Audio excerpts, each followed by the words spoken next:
Guys, welcome back to our channel Priyam vlogs. మేమైతే హైదరాబాద్ లో మా వదిన వాళ్ళ ఇంటికి వచ్చాం గైస్. ఇవాళ వీకెండ్ అవ్వడంతో మేము హైదరాబాద్ లో ఎక్కడికైనా వెళ్దాం అనుకున్నాము.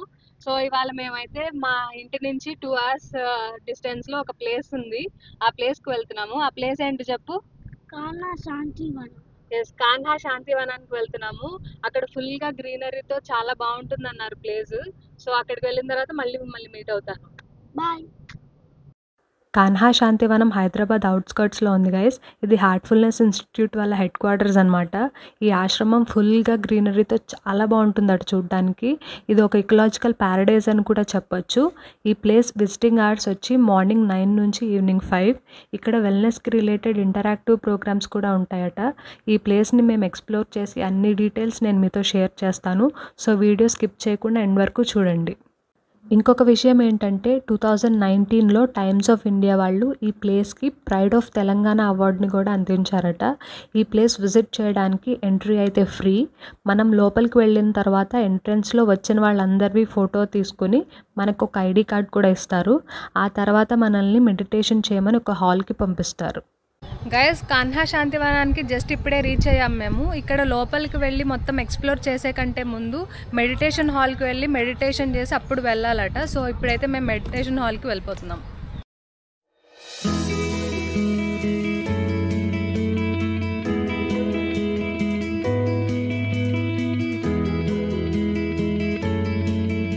సో ఇదే ఆ హాల్ గైస్. ఇక్కడ చాలామంది వాలంటీర్స్ ఉంటారు. మనకి మెడిటేషన్ చేస్తే వచ్చే బెనిఫిట్స్ గురించి ఎక్స్ప్లెనేషన్ ఇచ్చి వాళ్ళ గైడెన్స్లోనే 10 to 15 minutes మెడిటేషన్ చేయిస్తారు.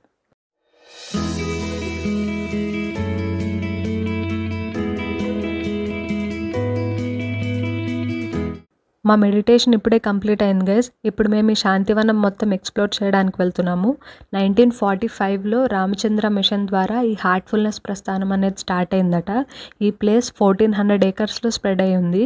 ఈ శాంతివనంలో 5 లక్షల పైన ట్రీస్ ఉన్నాయట. అంటే మీరు ఊహించుకోవచ్చు అసలు ఈ ప్లేస్ ఎలా ఉంటుందో, ఎంత గ్రీనరీ ఉంటుందని. ఈ ప్లేస్కి 2019లో IGBC ప్లాటినం అవార్డు కూడా వచ్చిందట.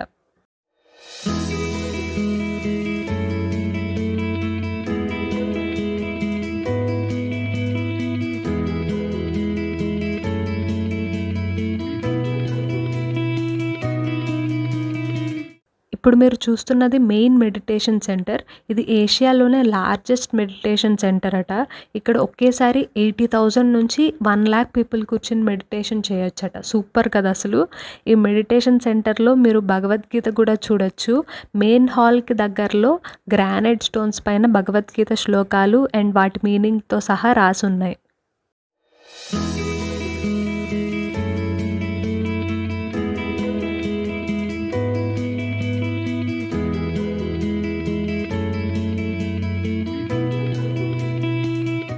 ఈ శాంతివనంలో ఇంకొక అట్రాక్షన్ ఏంటంటే యాత్రా గార్డెన్ గైస్. మన మానవ వ్యవస్థలో శక్తి చక్రాల ద్వారా స్పిరిచువల్ జర్నీని ఎక్స్ప్లెయిన్ చేస్తూ చాలా బ్యూటిఫుల్గా ఉంటుంది గార్డెన్.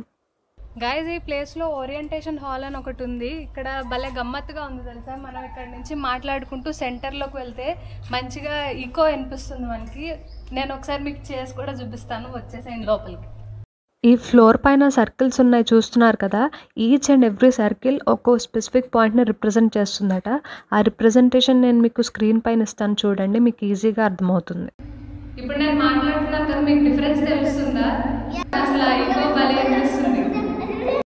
హార్ట్ఫుల్నెస్ సిస్టమ్ ప్రకారం మన హ్యూమన్ బాడీలో స్పిరిచువల్గా 13 మేజర్ పాయింట్స్ ఉంటాయట. సో ఆ పాయింట్స్ అన్నిటి గురించి ఎక్స్ప్లెయిన్ చేస్తూ ఈ గార్డెన్ అనేది డిజైన్ చేశారు. ఇక్కడ ఆ 13 పాయింట్స్కి ఎక్స్ప్లెనేషన్ మీకు స్టోన్స్ పైన ఉంటుంది. సో అవి చదువుకోవచ్చు. వీళ్ళు ఒక్కొక్క పాయింట్ని ఒక్కొక్క కలర్తో రిప్రజెంట్ చేశారు. అండ్ ఆ 13 పాయింట్స్ కూడా 3 sectionsలో డివైడ్ చేశారు. అందులో first the heart region, second the mind region and third the central region.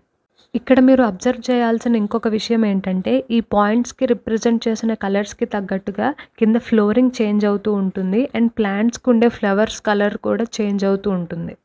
మన హార్ట్ చక్రాస్లో ఫస్ట్ 5 పాయింట్స్కి ఒక స్పెసిఫిక్ ఎలిమెంట్ అసోసియేట్ అయ్యి ఉంటుంది.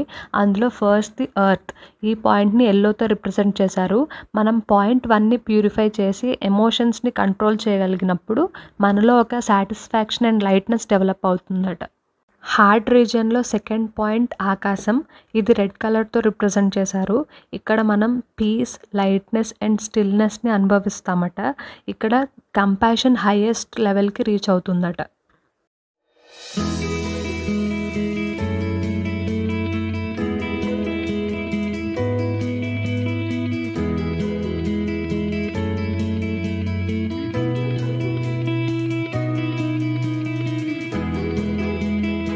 నెక్స్ట్ పాయింట్ 3 వచ్చేసి అగ్ని, దీన్ని వైట్ కలర్తో రిప్రజెంట్ చేశారు. మీరు అబ్జర్వ్ చేస్తే కింద ఫ్లోరింగ్ మొత్తం వైట్ కలర్లోకి మారిపోయింది అండ్ ఇక్కడ మొత్తం ఈ ట్రీస్ అన్నీ కూడా వైట్ కలర్ ఫ్లవర్స్తోనే ఉన్నాయి.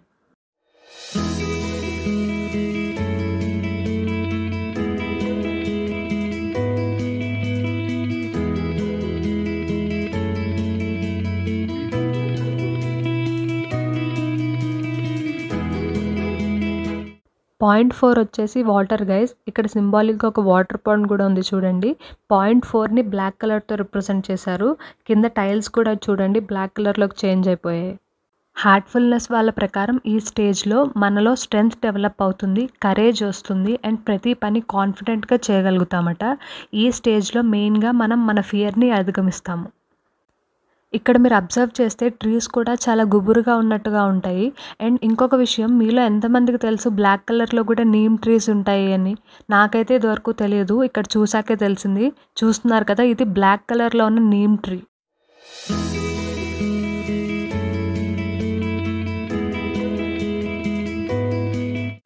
ఇప్పుడు మనం పాయింట్ 5 దగ్గరకు వచ్చాము. ఇది ఎయిర్ పాయింట్.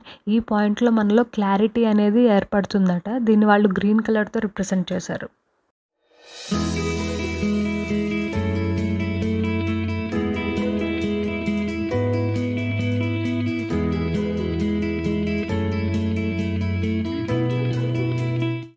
నెక్స్ట్ మనం హార్ట్ రీజియన్ నుంచి మైండ్ రీజియన్కి ఎంటర్ అయ్యాము. ఇక్కడ 6 to 12 పాయింట్స్ మన మైండ్ రీజియన్కి రిలేట్ అవుతాయి. ఈ పాయింట్ 6 నుంచే మన బాడీకి కావాల్సిన పవర్ అండ్ ఎనర్జీ డిస్ట్రిబ్యూట్ అవుతుందట.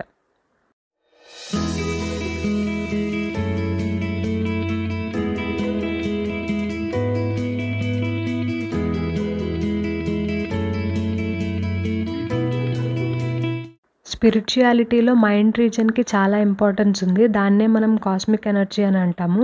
మన టెండెన్సీస్ అన్నీ తొలగించే వరకు మనం మైండ్ రీజియన్కి రాలేమని చెప్తారు. యోగిక్ సైకాలజీ ప్రకారం మన మనస్సు ఆత్మ యొక్క మొదటి సాధనం. సో ఈ జర్నీలో మన కాన్షియస్నెస్ హయ్యర్ లెవెల్స్కి రీచ్ అవుతుందట. మనం హయ్యర్ చక్రాస్కి వెళ్ళే కొద్దీ మనలో ఉన్న ఇల్యూషన్స్ అన్నీ పోయి మనలో సెల్ఫ్ రియలైజేషన్ స్టార్ట్ అవుతుందని చెప్తారు.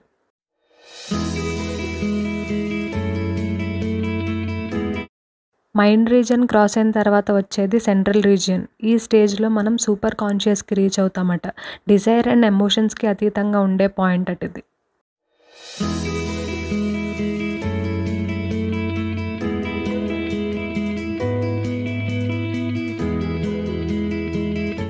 ఇన్ షార్ట్ చెప్పాలంటే ఈ హార్ట్ఫుల్నెస్ వాళ్ళ మెడిటేషన్ సిస్టమ్ మన హార్ట్ ఎనర్జీస్ చుట్టూ ఉన్న డిఫరెంట్ అప్రోచెస్ని మనకి పరిచయం చేస్తుంది. ఈ సిస్టంలో ఈ 13 చక్రాలపైన ఫోకస్ చేయడమే కాకుండా మన స్పిరిచువల్ ప్రోగ్రెస్ని యాక్సలరేట్ చేస్తుంది. ఈ మెడిటేషన్ రెగ్యులర్ ప్రాక్టీస్తో మనలో ఉన్న నెగిటివ్ క్యారెక్టరిస్టిక్స్ని రెడ్యూస్ చేసి పాజిటివ్ క్వాలిటీస్ని ఎన్హాన్స్ అయ్యేలా చేస్తుంది. ఇక్కడ శాంతివనంలో స్టే చేయాలనుకున్న వాళ్ళకి కొన్ని ఫెసిలిటీస్ కూడా ప్రొవైడ్ చేశారు వీళ్ళు. ఇక్కడ కంఫర్ట్ డామ్స్ ఉన్నాయి, ది పర్ల్ అని ఒక హోటల్ కూడా ఉంది ప్రెమిసెస్లో అండ్ సర్వీస్ అపార్ట్మెంట్స్ కూడా ఉన్నాయి.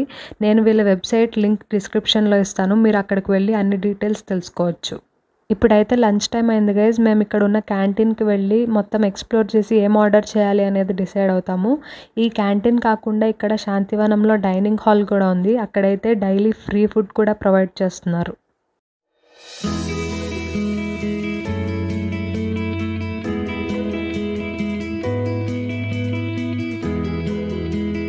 క్యాంటీన్లోకి ఎంటర్ అయిన వెంటనే లెఫ్ట్ సైడ్లో ఫస్ట్ చాట్ కార్నర్ ఉంది and next to that organic microgreens అని చెప్పి హెల్దీ మీల్ కార్నర్ ఉంది. ఇక్కడ మీకు రకరకాల salads, సిలాండ్రో rice bowl, Mexican rice bowl లాంటి ఐటమ్స్ అన్నీ ఉన్నాయి. అండ్ దాని తర్వాత వచ్చేస్తే ఇటువైపు మీకు ఇక్కడ శాండ్విచ్ కార్నర్ ఉంది. ఇక్కడ రకరకాల శాండ్విచ్లు అవైలబుల్గా ఉన్నాయి. వీటితో పాటు పొటాటో వెడ్జెస్, ఆలూ టిక్కీ లాంటి ఐటమ్స్ అన్నీ కూడా ఉన్నాయి. ఎంట్రన్స్కి రైట్ సైడ్లో ఏమో మీకు ఇక్కడ రకరకాల స్వీట్స్ ఉన్నాయి, బేకరీ ఐటమ్స్ అన్నీ ఉన్నాయి.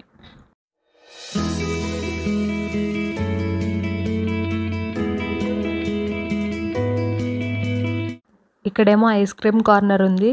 ఇక్కడ నుంచి కొంచెం ముందుకు వెళ్తే చైనీస్ మెనూ కూడా అవైలబుల్గా ఉంది గైస్. ఆ మెనూలో ఇక్కడ మీకు fried rice, manchuria and noodles అవైలబుల్గా ఉన్నాయి. అండ్ వీటితో పాటు లంచ్కి థాలీ కూడా ఉంది. ఈ థాలీలో ఏం ఐటమ్స్ అవైలబుల్గా ఉన్నాయో అవి కూడా చూసేద్దాము. సో ఇక్కడ chapati, curry, rice, sambar, pasta, salad, tomato rice, curd ఇలాంటి ఐటమ్స్ అన్నీ ఉన్నాయి. అండ్ ఈ మీల్ కాస్ట్ వచ్చేసి 170 రూపీస్ పర్ హెడ్. వీటితో పాటు ఇక్కడ ఫ్రూట్స్ కూడా అమ్ముతున్నారు గైస్. చూడండి, చాలా రకరకాల ఫ్రూట్స్ అయితే ఉన్నాయి ఇక్కడ.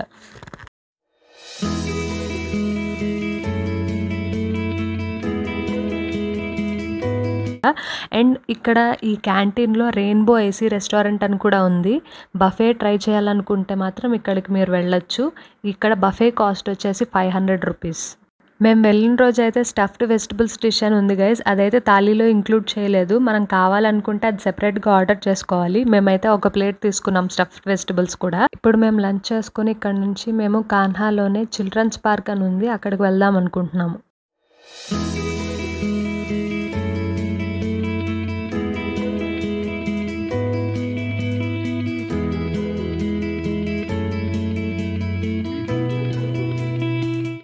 ఇంత గ్రీనరీ మధ్యలో ఈ పార్క్ చాలా బాగుంది గైస్. కిడ్స్కి స్వింగ్, సీసా, కార్ రైడ్స్, చిన్న అడ్వెంచర్ యాక్టివిటీస్ లాంటివి ఉన్నాయి.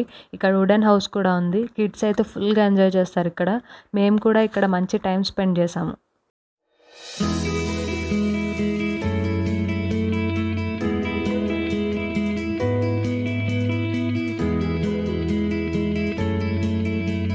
మనం ఉండే బిజీ షెడ్యూల్లో వీకెండ్ గెటేవేకి మాత్రం ఇదైతే బెస్ట్ ప్లేస్ హైదరాబాద్లో. ఇంత గ్రీనరీ మధ్యలో అయితే చాలా రిలాక్స్డ్గా అనిపిస్తుంది.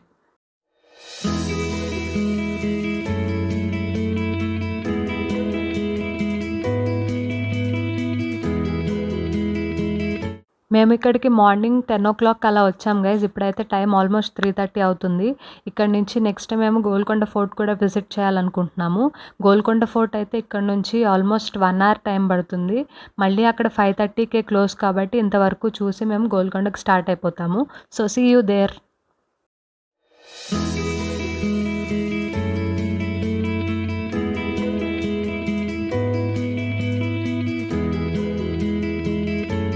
గైజ్ మేము గోల్కొండ ఫోర్ట్కి రీచ్ అయిపోయాము. ఇది మెయిన్ గేట్. లోపల టికెట్ కౌంటర్లో టికెట్ తీసుకోవడానికి వెళ్తున్నాము. ఇక్కడ entry fee per person 25 rupees.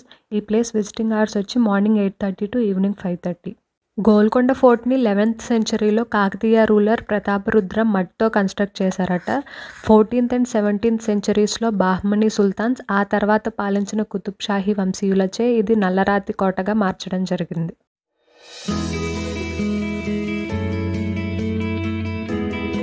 ఇప్పుడు మనం ఈ ఫోర్ట్కి మెయిన్ ఎంట్రన్స్ దగ్గర ఉన్నాము. ఈ మెయిన్ ఎంట్రన్స్కి ఉన్న డోర్ తప్పితే ఇంకా ఈ ఫోర్ట్లో మీకు ఎక్కడా కూడా డోర్స్ అనేవి కనిపించవు. మిగతా అన్ని ప్లేసెస్లో కూడా పరదాలు మాత్రం ఉండేవట. ఈ డోర్ పైన ఒక హోల్ ఉంది చూసారా, అది ఎందుకుందంటే అప్పట్లో ఎనిమీస్ ఎవరైనా వచ్చి ఈ డోర్ ఓపెన్ చేయడానికి ట్రై చేసినప్పుడు ఆ హోల్ నుంచి వేడివేడిగా నూనె వాళ్ళ పైన పడేలా పోసేవారట. అండ్ ఈ డోర్ కూడా మీరు చూస్తే వాటిపైన షార్ప్ ఐరన్ నాబ్స్ ఉన్నాయి కదా, అవి ఎందుకున్నాయంటే ఒకవేళ శత్రువులు ఏనుగుల సహాయంతో ఈ డోర్ని తెరిపించడానికి ట్రై చేసినా ఆ షార్ప్ ఆబ్జెక్ట్స్ వాటిని గుచ్చుకునేలాగా తయారు చేశారట. మెయిన్ డోర్ నుంచి లోపలికి వచ్చిన తర్వాత మీరు చూస్తున్న ఈ ప్లేస్ ఏదైతే ఉందో ఇక్కడ ఈ సెంటర్ నుంచి మనం ఏదైనా సౌండ్ చేస్తే పైన ఉన్న బాద్షా దర్బార్ వరకు ఆ సౌండ్ చాలా క్లియర్గా వినిపిస్తుందట.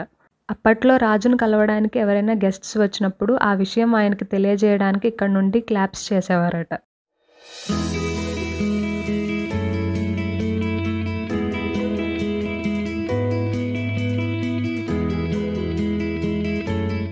ఈ ఫోర్ట్లో కరెక్ట్గా మెయిన్ డోర్కి ఆపోజిట్గా ఫిరంగి ఉంది చూడండి.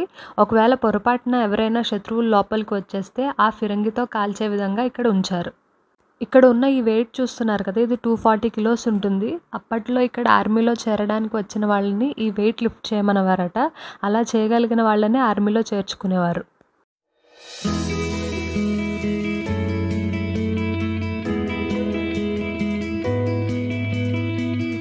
రెండు వైపులా ఇక్కడ రూమ్స్లా ఉన్నాయి కదా, ఇవన్నీ కూడా అప్పటి సెక్యూరిటీ గార్డ్స్ వాళ్ళ రూమ్స్ అనమాట.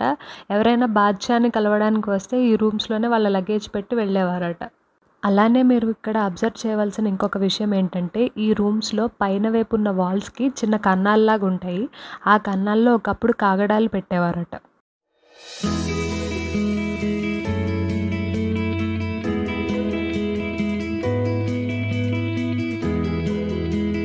ఈ సెక్యూరిటీ గార్డ్ రూమ్స్‌కి ఆపోజిట్‌లో మీకు ఇక్కడ ఒక బిల్డింగ్ కనిపిస్తుంది కదా! ఈ బిల్డింగ్‌లో 150 రూమ్స్ ఉంటాయట. అప్పట్లో వీటిలోనే ఆయుధాలన్నీ భద్రపరిచేవారు.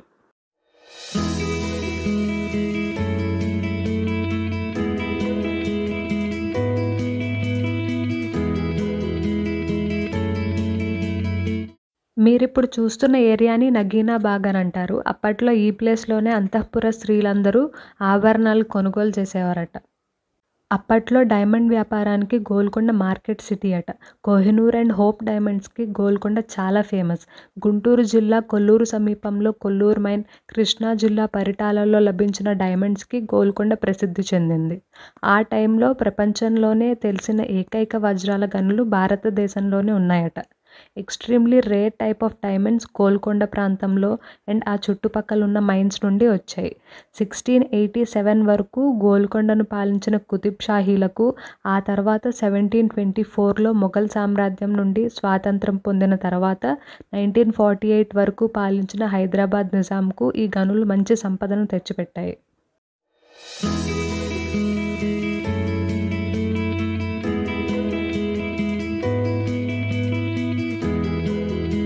మీరిప్పుడు చూస్తున్నది ఒకప్పటి బావి అనమాట. ఇక్కడ ఈ ప్లేస్‌ని వాళ్ళు వాటర్ స్టోరేజ్ కోసం యూజ్ చేసుకునేవారు. చుట్టుపక్కల ఉండే చెరువుల నుంచి వాటర్ తెప్పించి ఇక్కడ నింపేవారట.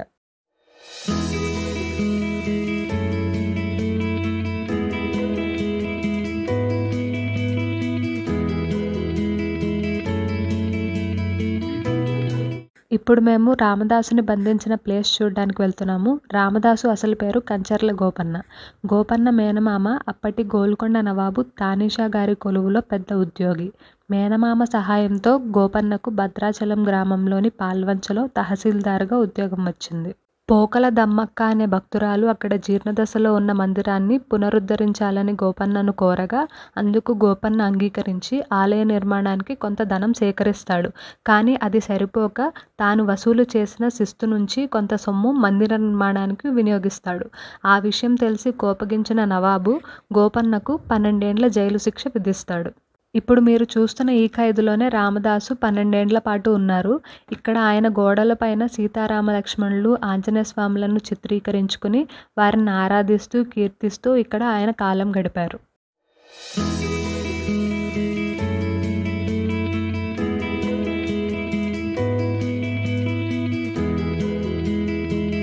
నెక్స్ట్ మేము ఇక్కడ నుంచి దర్బార్ హాల్‌కి వెళ్తున్నాము. దర్బార్ హాల్‌కి వెళ్ళే దారిలో మీకు ఇక్కడ ఒక మాస్క్ కనిపిస్తుంది. ఈ మాస్క్‌ని బేస్ చేసుకునే చార్మినార్‌ని కన్‌స్ట్రక్ట్ చేశారట.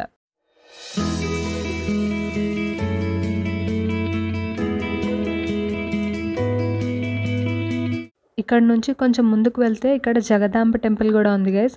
ఆషాఢ మాసంలో ఈ టెంపుల్‌లోనే ఫస్ట్ బోనాల పండగ స్టార్ట్ అవుతుందట.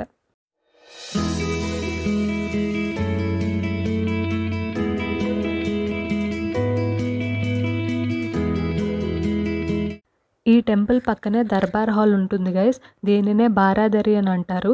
ఇది డబుల్ స్టోరీడ్ బిల్డింగ్ అనమాట. దీనికి open terrace and audience hall కూడా ఉంది.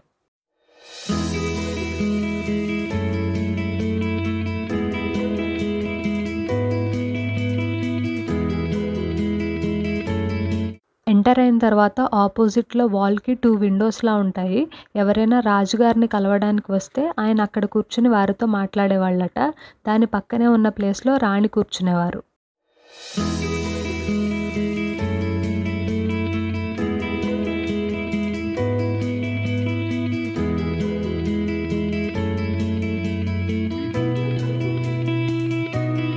నెక్స్ట్ మనం పైకి వెళ్ళిపోదాము.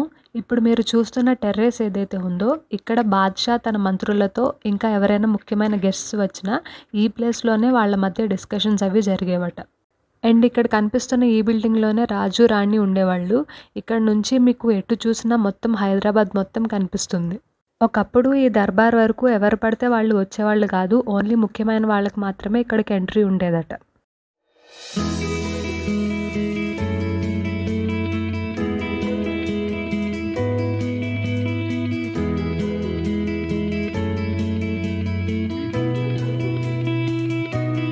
అహ్మద్నగర్లో నిజాం షాహీస్ అండ్ బీజాపూర్లో ఆదిల్ షాహీస్ అనే 2 ముస్లిం కింగ్డమ్స్ని జయించిన తర్వాత ముఘల్ ఎంపరర్ అయినటువంటి ఔరంగజేబ్ గతంలో గోల్కొండకు పనిచేసిన మీర్ జామ్లా అనే అతని సహాయంతో గోల్కొండ కోటపై తన ముట్టడిని స్టార్ట్ చేశాడు.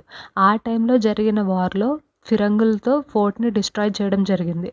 అందుకే ఇక్కడ మీకు చాలా ప్లేసెస్లో వాల్స్ అవి కూలిపోయి ఉంటాయి.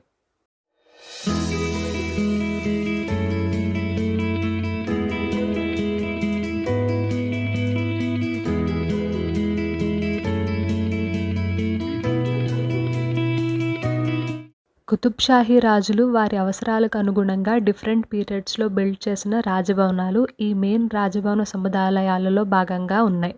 వాటిలో జనానా మసీద్, ఆడియన్స్ హాల్, ఫౌంటైన్, ట్యాంక్స్ ఇలాంటివన్నీ ఉన్నాయి.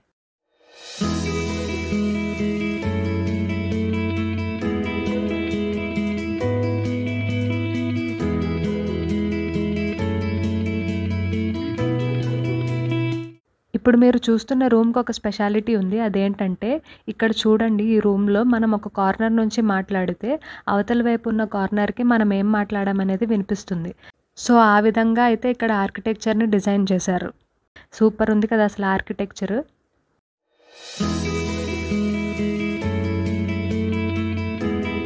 ఇది జడ్జ్మెంట్ హాల్. ఇక్కడే రాజు శిక్షలు విధించేవారట. ఈ ప్లేస్లో కూడా అంతే, ఏదైనా చిన్న సౌండ్ అయినా కూడా రీసౌండ్ వచ్చేలా ఉంటుంది ఈ ఆర్కిటెక్చర్.